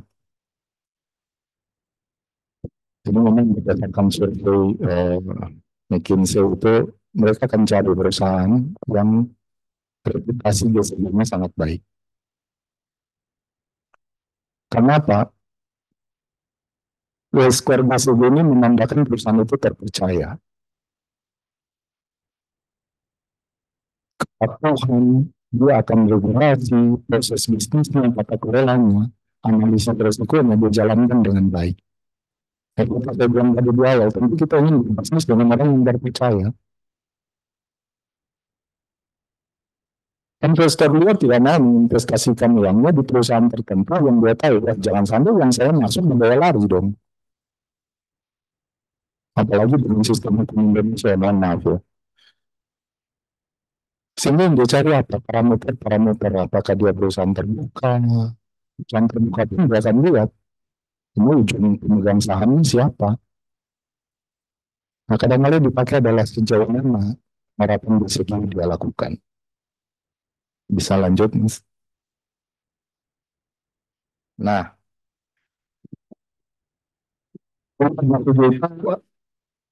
ada 5. Ini good corporate governance ya. Ini kita sebut dengan tarif. Transparansi, akuntabilitas, responsibilitas, independensi, fairness, terpercaya. Jadi semua perusahaan kalau dia terapkan ini, prinsip ketika dia menjalankan perusahaannya, standarnya di sini. Transparansi. Ada nggak proses yang dia tutup-tutup untuk menguntungkan orang tertentu? Akuntabilitas. Kita bisa menilai semuanya. Standar yang clear. Segala aktivitas. Responsibilitas. Ya, kesesuaian dengan peraturan yang berlaku. Independensi. Tidak ada benturan kepentingan, tidak ada pengaruh dari pihak lain. Berikutnya fairness. Keadilan, terpercaya, yang terakhir terpercaya. Inilah. Kenapa saya tulis sendiri ini, masalah GCG, ini akan berkaitan lanjut dalam konsep pengelolaan BUMN ini sangat diperlukan. Ketika kita menjadi legal counsel di BUMN, penerapan GCG paling utama. Karena ini akan menentukan apakah yang kita lakukan itu bisnis atau kita punya apa mensreal niat buruk di belakangnya. Maksudnya gimana? Dihimbau apa enggak? Nah, prinsip ini kembali ke sewa kapal tadi. Ini kapal siapa yang punya? Anu Pak, titipannya dari Pak ini. Oh enggak. Kita udah nabrak biasa gitu. Peran kepentingan. Sebenarnya Pak, eh, nanti ada akuntabilitas nggak bisa dinilai. Udah selesai. Prosesnya udah kami. Jangan ini gitu simpel. Transparan. Kadang-kadang kita minta review BPKP, nilai Pak, nilai kontraknya seperti apa, wajar apa enggak. Untuk memastikan bahwa yang memang kita lakukan paling optimal. Tidak ada apa interest kita di situ. Oke. Lalu, nah, bagaimana untuk mengawal penerapan GSDG ini? Sekarang di perusahaan BUMN itu ada namanya GRC, Governance Risk Compliance. Governance itu terkait tata kelola perusahaan, risk dalam manajemen risiko. Jadi kalau sekarang lihat BUMN itu keuangannya dan manajemen risiko. Yang terakhir compliance itu terkait fungsi hukum. Nah, dalam perusahaan tertentu, governance dan compliance itu biasa digabung. Ada juga yang bisa. Terkait dengan tata kelola, misalnya anggaran dasar, hubungan dewan-dewan komisaris, ya kan, manual board-nya, itu harus dipenuhi. Kita bikin investasinya, kita ingin beli kapal nih. Anggaran dasar, investasi itu kewenangan siapa? Kalau dibilang di RKAP dan harus diputuskan di RPS, berarti harus ada keputusan pemegang saham. Jadi kita nggak boleh buat kapal tanpa ada persetujuan pemegang saham. Jadi tentang direksi nih, Pak, ya, atau apa ya, bangunan lah ya, kantor kantor baru nih, uang kita ada, uang kita ada 10 miliar atau 100 miliar, ini sudah melampaui target laba, kita beli bangunan beli misalnya berada ya di Menara Besoa lah, itu langsung dieksekusi direksi beli investasi, itu nabrak tata kelola. Karena yang pertama di anggaran dasar harus ada EPS. Itu biasanya kalau kita belajar hukum perusahaan, tolong dipahami anggaran dasar. Itulah tata kelola paling dasar. Konstitusi perusahaan itu di anggaran dasarnya. Hak kepentingan. Dan kewenangan komisaris, hak kewenangan direksi, hak EPS, itu ada di situ dicatatkan. Melakukan kerjasama, misalnya direksi sampai berapa tahun nih. Kalau misalnya di atas 5 tahun, nah 5 tahun ke atas bagaimana? Di anggaran dasar biasa diatur. Harus persetujuan atau mendapatkan tanggapan tertulis dari badan komisaris sampai dengan 10 tahun. Ya kan? Ada lagi yang mengatur di atas 10 tahun apa? Maka menjadi kewenangan dari PS. Ya, kita minta lagi persetujuan dari PS. Nah, ini yang harus dipahami oleh rekan-rekan legal counsel ketika berbicara tentang governance. Nah, berbicara tentang hal itu kan kemudian ditanyakan bagaimana cara berkomunikasi dengan komisaris. Anggaran dasar misalnya mengatur berapa hari sebelumnya pengetahuan komisaris diatur nggak berapa lama memberikan jawaban. Ini aspek governance dalam perusahaan. Misalnya saya kemarin kasus Bumingkir itu katanya investasi di mana di Australia katanya belum ada persetujuan Bekom atau apa. Itu gara-gara governance, iya kan? Nah, mbak ya mbak legal diligence. Kita ini begitu pentingnya apa kelola internal perusahaan. Kita harus paham kewenangan komisaris seperti apa, kewenangan pemegang saham seperti apa, kewenangan direksi seperti apa. Itu di anggaran dasar diatur. Terus seperti apa?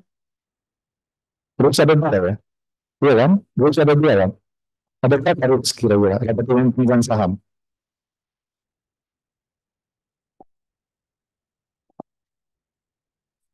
Oh belum ya. Nah, jadi ada organ-organ seruannya, direksi, eh, dekon, RBS. Ya mungkin sebelumnya saya pengantar aja lah ya. Jadi ada dua, RBS tahunan dan RBS luar biasa. RBS tahunan itu pengesahan RKP dan pengesahan laporan tahunan. Nah itu biasa kalau RBS tahunan itu untuk pengesahan laporan tahunan, jadi 2023 dilaksanakan di 2024. Nah kemudian ada RBS RKP. RBS RKP itu apa? Itu merumuskan rencana kerja anggaran perusahaan di tahun 2025 diputuskan di 2024. Itu setahun sekali. Makanya harus tahunan. Nah, itu apa? Selain kepemimpinan keturunan, itu contohnya apa? Meningkatkan pemberhentian direksi. Kemudian persetujuan untuk tahu atas hal-hal yang tidak diberikan kewenangannya kepada direksi maupun dekom. Jadi kembali lagi, ketika berbicara compliance, maka patokannya konstitusinya cuma satu anggaran dasar. Anggaran dasar akan dirumuskan lagi menjadi manual board dalam hubungan antara direksi dan dekom. Kadang-kadang kalau kebijakan ini harus tetap dari sini sudah memiliki kategori lain enggak? Kedua yang kami dua GRC adalah terus. Nah ini yang sangat penting sekarang menunjukkan risiko. Ketika kita menyusun kerjasama, mitigasi risiko ini harus jelas. Risiko apa yang akan muncul? Risiko mungkin, risiko keuangan, risiko kepegawaian. Ini sudah muncul semua. Dan ketika sudah muncul, dia kerjasama apa? Oke, yang muncul dari kontrak kerjasama kapal apa? Risiko yang muncul apa? Kapalnya tidak sesuai spek. Ketika tidak sesuai spek, langkah yang akan dilakukan apa?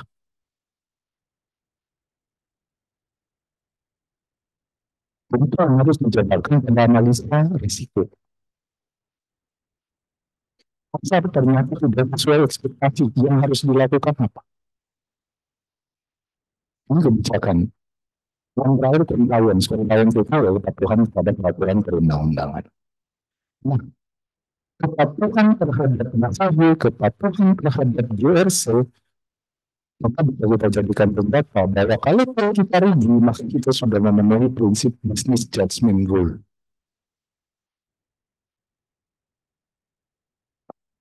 Itu aja. Oke, business judgment rule itu, ya itu kembali tadi, bahwa bisnis bisa dilakukan. Tapi prosedur tata kelola sebelum keputusan itu diambil, dan sebelumnya sudah dilaksanakan, analisis GRC-nya sudah terpenuhi, selesai. Berarti tidak bukan untuk memperkaya diri sendiri atau orang lain, tapi untuk risiko bisnis. Sehingga kita tidak bisa lagi kepada tindak pidana korupsi. Nah inilah kali kita berbicara pandangan di BUMN. Kenapa kemudian dari wing pekerjaan yang sangat penting itu adalah penerapan BCG dan GSG. Apalagi itu pandangan Dewan Konsel di BUMN, ya perkembangan kebijakan pemerintah lah ya. Perubahan peraturan perundang-undangan ya. Nah ini juga kadang-kala bagi pemerintah kadang-kala karena BUMN kita sering diundang untuk merumuskan kebijakan-kebijakan tersebut. Jadi kita ikutlah praktek yang namanya praktek penyusunan peraturan perundang-undangan ini akan digunakan. Kalau di BUMN ini ada konsep peraturan menteri, seperti ini konsep peraturan pemerintah. Kemudian tata kelola, yang terakhir adanya pengaruh stakeholder terhadap proses bisnis BUMN. Terima kasih. Demikian yang bisa saya sampaikan, dan jika ada yang kurang, selanjutnya saya kembalikan kepada moderator, dan saya bisa yang disampaikan minimal 5% atau 10% ya, karena udah puasa dan habis zuhur ya. Terima kasih kembali.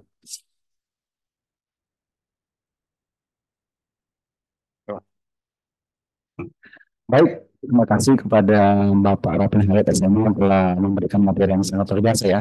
Sebelum kita masuk ke dalam sesi kedua, mungkin kita berikan aplaus dulu ya, atau ya. Masih Allah. Baik, sedikit sharing, mungkin ada kesamaan pengalaman atau itu sedikit. Pertama, kalau untuk label kita sebagai alumni Mas itu sebenarnya prosedur material, Pak. di satu sisi kita boleh berbela diri, tapi di sisi lain tadi yang Bapak sebutkan seolah kita tahu segalanya.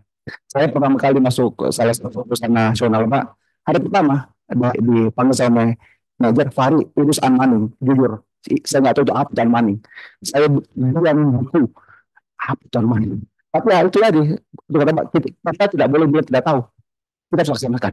Langsung saya putar otak, saya ke depan itu cari tahu apa dan Maning. Bayangkan.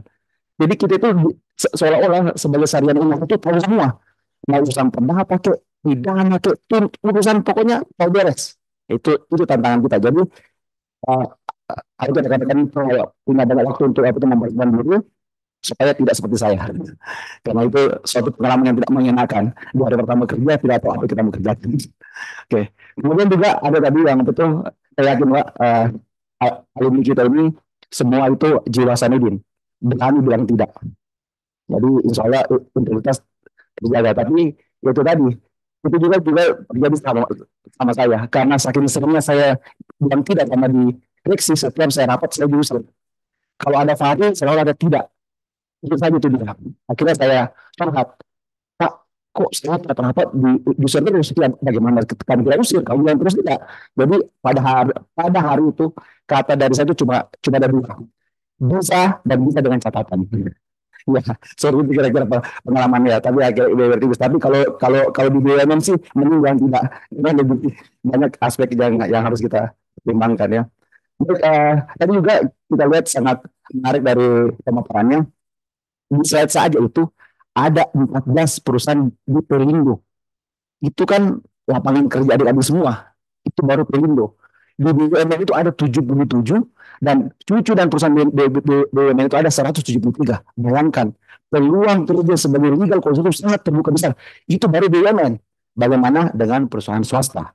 Jadi saya harap ya melalui diskusi pada sesi kedua ini adik-adik bisa menggali langsung kepada pakarnya terkait dengan itu. Baik, untuk sesi kedua ini mungkin kita buka dulu 3 pertanyaan. Kalau bila masih ada waktu kita akan lanjutkan. Baik, pertanyaan pertama dari siapa yang mau bertanya? 1, tolong ya sebut namanya dan sebut angkatannya. Oke, dan kalau perlu departemennya. Oke, terima kasih.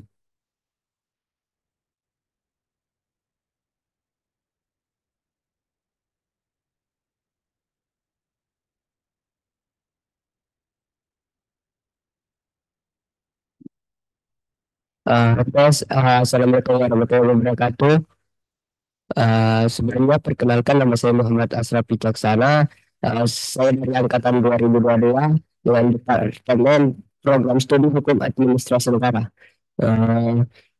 Pertanyaan saya satu saja, yaitu apa peran legal counsel apabila suatu perusahaan tersebut menghadapi suatu tantangan yaitu kepailitan di pengadilan. Sekian, terima kasih.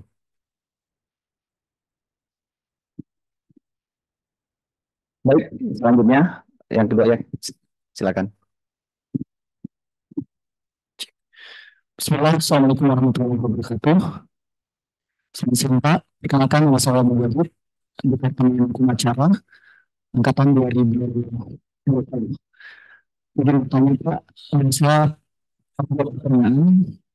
Yang pertama itu yang terkait dengan tugas dari legal counsel itu sendiri. Legal counsel ini apakah hanya bertugas untuk administrasi terkait dengan perusahaan atau juga membahas terkait dengan human, atau dia masuk di bagian human research? Karena dalam sendiri saat ini sudah bekerja untuk HR di PT Sinar Sosro untuk sebuah swasta dan masuk di HR generalis, dan itu terkadang memang mendapat tugas untuk terkait dengan hukum, dan itu misalnya terkait dengan PHK karyawan atau pemutusan hubungan kerja karyawan, dan itu di BUMN atau di legal counsel khususnya itu sendiri dia masuk bagian human research atau sendiri legal counsel itu. Dan kemudian yang kedua yang saya tanyakan Pak terkait pengalaman Bapak yang sebelumnya kan pernah di swasta juga kemudian masuk di BUMN. Itu perbandingannya seperti apa Pak? Dan ya keunggulannya mungkin di BUMN itu sendiri seperti apa? Itu yang ingin saya tanyakan. Terima kasih. Wassalamualaikum warahmatullahi wabarakatuh. Salam. Terakhir, pertanyaan ketiga, apakah masih ada? Oke, baik.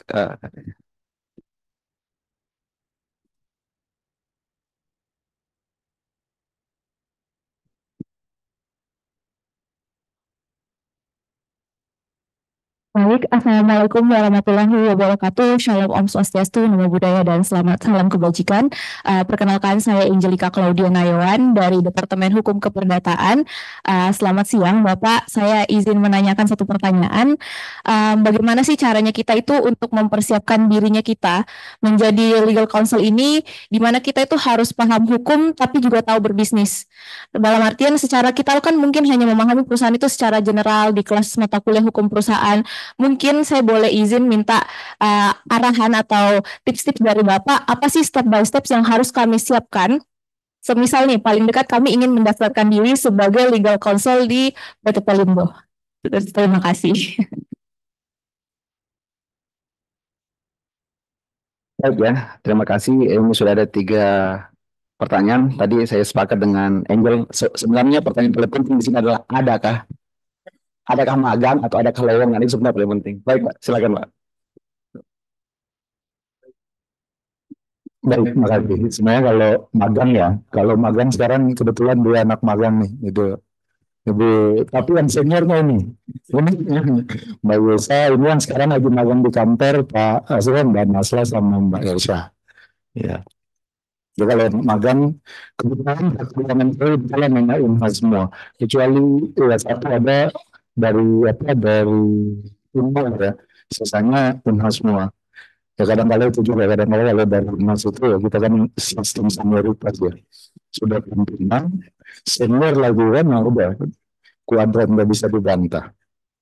Oke, Mas Muhammad Asraf Wicaksana menghadapi kepailitan. Jadi gini, kalau terkait dengan hal ini tadi sempat kami singgung, pada prinsipnya kami menunjuk konsultan hukum luar. Tergantung berat dan ringannya perkara tersebut. Tapi pada umumnya kalau sudah strategis, kalau kepailitan ya itu pasti ngambil dari luar. Nah kita join, kita tandem gitu. Dokumennya, nah terus argumentasinya, nah kita menjadi belajar nih. Ini argumentasi manajemen ini kemungkinan lawyer. Nah, legal counsel ada di tengah. Ini jangan diungkit, ini jangan. Dokumen ini bisa dirilis. Kira-kira seperti itu. Nah kalau untuk data biasa sengketa tanah, ya alhamdulillah kalau dari zaman Belum dulu, seingat saya itu hanya satu aja perkara kami gunakan lawyer. Ya, sisanya itu semua rata-rata teman-teman pas masuk itu sudah langsung beracara. Karena konsepnya itu untuk hukum begitu itu ditaruh dalam litigasi. Litigasi itu lebih mudah dalam artian proses dokumen yang harus dia pelajari semua ada di situ di hukum. Kalau dia lari ke korporasi itu dia akan berinteraksi dengan yang di luar. Nah, jadi kalau untuk perkara tertentu dilihat urgensinya Mas Asraf. Apakah kita gunakan lawyer atau kita tangani sendiri. Tapi kalau kepailitan pada umumnya kita sudah pakai dari luar lah. Ya, dia bisa menjawab. Nah, sama ya, terkait dengan legal counsel itu ada mana sih sebenarnya.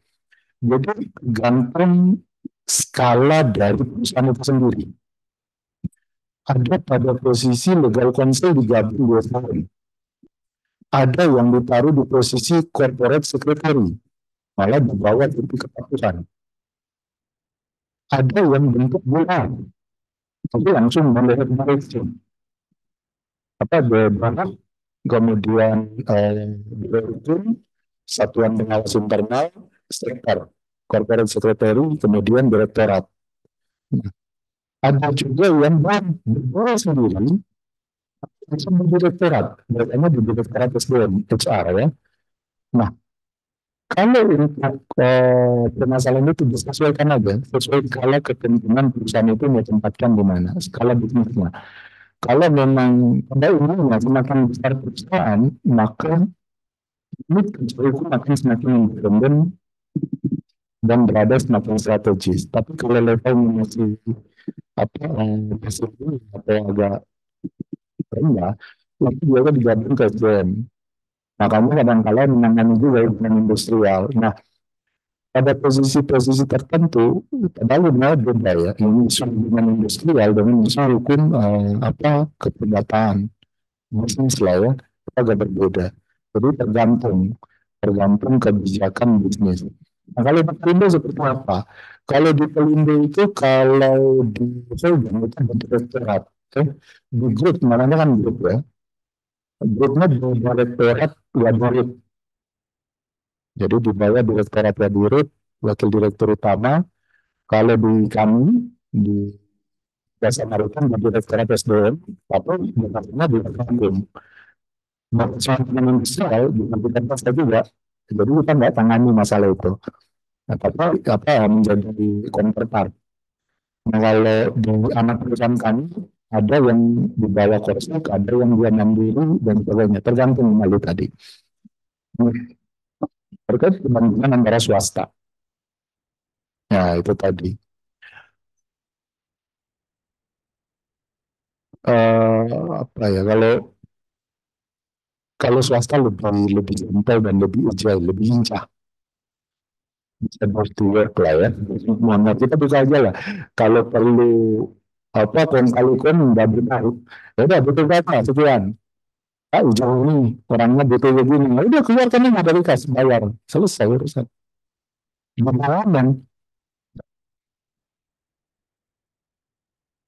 Pak, kalau mencepat harus ini Pak, taati sesuai prosedur. Dokumennya bawa fisik.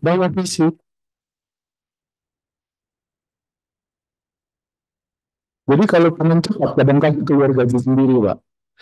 Gaji sendiri bukan untuk nyuap, bukan untuk nyuap, bukan. Karena betulan ya sudahlah kita ngopi dulu pakai gaji sendiri ya. Tapi itu ngurus izin terus keluarkan yang no. BUMN ini melarang hal tersebut. Dan melarang untuk pengurusan perkara. Nyogok A, nyogok B, nyogok C, enggak. Kadang-kala dipatuhkan, misalnya bayar lawyer lah, sini. Anda yang selesaikan. Tapi dibilang bawa uang terus ngasih, ya itu contoh banding di swasta. Karena itu tadi kembali pengeluaran uang di BUMN ketika kita salah treatment itu merugikan keuangan negara. Ya saya pengen kerja, saya bukan ingin masuk penjara kira-kira seperti itu. Kalau di swasta lebih agile, lebih simpel. Oke, mudah-mudahan itu bisa mewakili ya gambaran secara umum. Nah, Mbak Angelika, ya itu tadi saya sempat sampaikan bahwa nikmati masa kuliah. Nikmati masa kuliah, latih bersosialisasi, latih kemampuan negosiasi, kemampuan diskusi, analisa berpikir kritis, latih di kampus. Dan latihan menulis. Kenapa penting? Oke, tips dari saya memahami proses bisnis. Saya menjadi notulen rapat.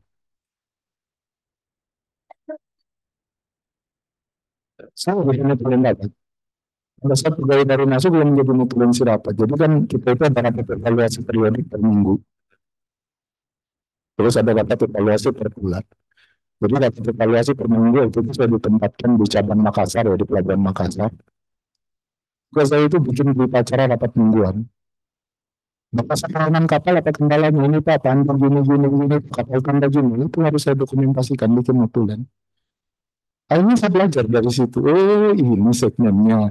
Dari keuangan gimana Pak? Betulnya sekian Pak, pendapatan kita turun sekian persen, year-on-year, month-to-month, ya istilah-istilah seperti itu. Nilai penyusutan kita gini Pak, biaya amortisasi kita Pak, investasi kita seperti ini kurang bagus Pak, itu di situ. Nah, saya belajarnya dari menulis risalah rapat.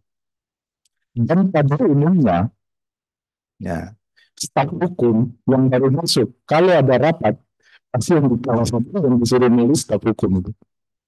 Bikin berita acara. Jadi menganggap itu sebuah kerjaan yang sepele, tapi sarana untuk belajar. Menjadi pembuat novel itu adalah sarana yang sangat tepat untuk belajar buat saya. Ya, saya apa ya? Ya mungkin saya masih pelajaran hukum, tapi kalau teman-teman lah yang orang pelabuhan diskusi pelabuhan dengan saya masih berani lah, masih berani saya. Ini kenapa? Notulen saya apa? Saya tidak paham orang operasional itu bicaranya apa, orang teknik itu bicaranya apa, orang keuangan bicaranya apa, itu di semua aspek. Bahkan sampai pada level misalnya notulensi untuk usulan investasi, kenapa investasinya dilakukan? Itu kajiannya lengkap di situ.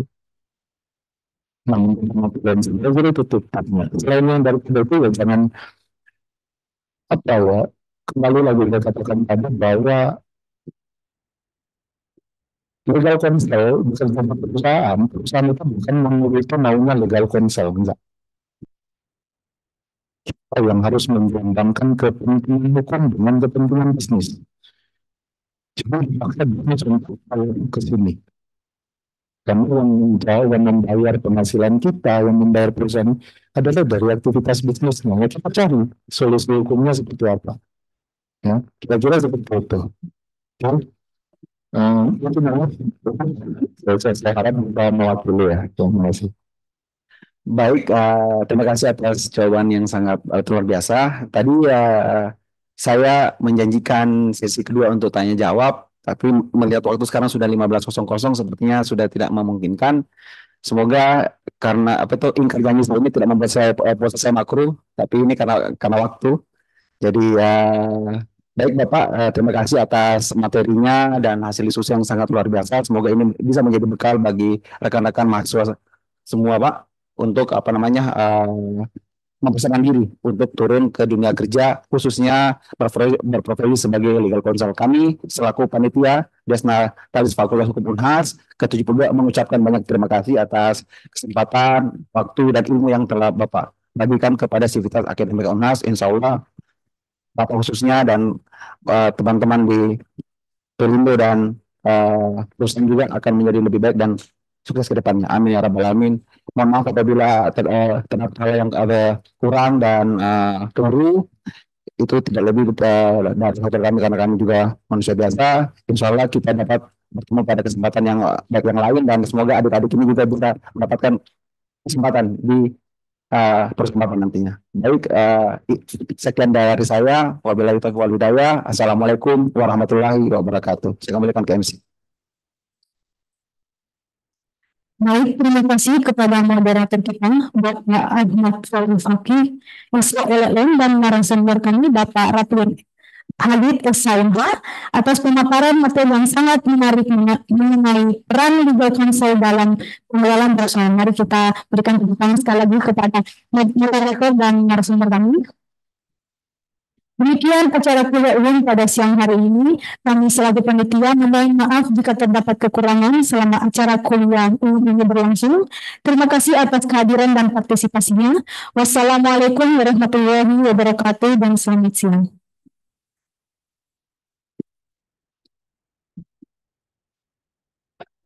Untuk adik-adik silakan men-scan QR code-nya untuk absen dan sertifikat. Terima kasih.